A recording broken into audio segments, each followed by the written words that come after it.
Hello, I am Generation Now's movie junkie, and I'm here to talk to you today about Marvel's The Avengers. Now, here's a movie that I've been looking forward to for a long time, ever since I first heard it come out. But going in, I had some reservations, I was thinking, how are they going to pull this off? Having 7 different characters from different movies brought together and work. Especially, trying to get in the characters' traits, and who knows, the actors' egos might get to them. But you know what, going in, I was very surprised. Not only did they pull it off, but they exceeded what I thought they could do. Every character has multiple moments to get their shots in, to prove themselves, why they are on this team.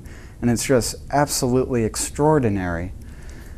We have Robert Downey Jr. in the cast, Chris Evans, Mark Ruffalo, Samuel Jackson, Scarlett Johansson, Chris Hemsworth, just a wide variety of great actors, most of them Academy Award winning and nominated. So we have just amazing acting all across the board. And this story serves the movie well. It actually gives a reason why these heroes are coming together. It's something big, something huge, and that's what we really need to see these heroes come together. And the director, he just blends the action with the comedy in so well. I don't even really want to spoil it because it's pretty amazing. Is it the best superhero film? Not by a long shot. There are better out there, including The Dark Knight. But in terms of reinventing superhero films, I think this is a step forward for the action superhero genre. We're going to probably be seeing more movies like this where heroes are going to be teaming up together for a greater cause. So this movie, I give it a pretty high recommend, I'd have to say, and I'm very, nervous about where it's going to go forward. All the heroes are splitting off into their own movies again, like before, and we don't even know what's going to be with Avengers 2.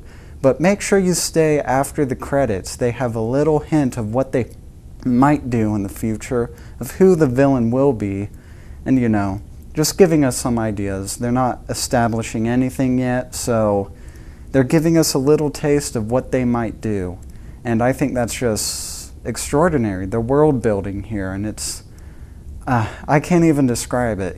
You have to go see it. I'm not sure in 3D, I didn't see it in 3D, but it was post-converted, so it's probably not going to be very good.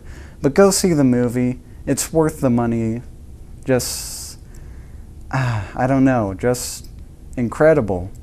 Now I'm going to talk to you about Silent House, a little tiny horror movie that came out just a few months ago, around March.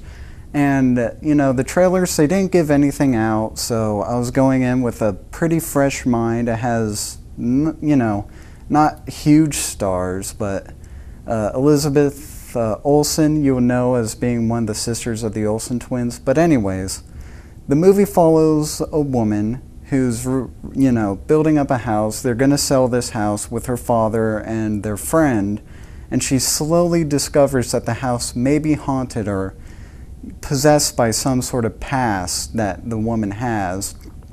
The movie itself, it's not very scary.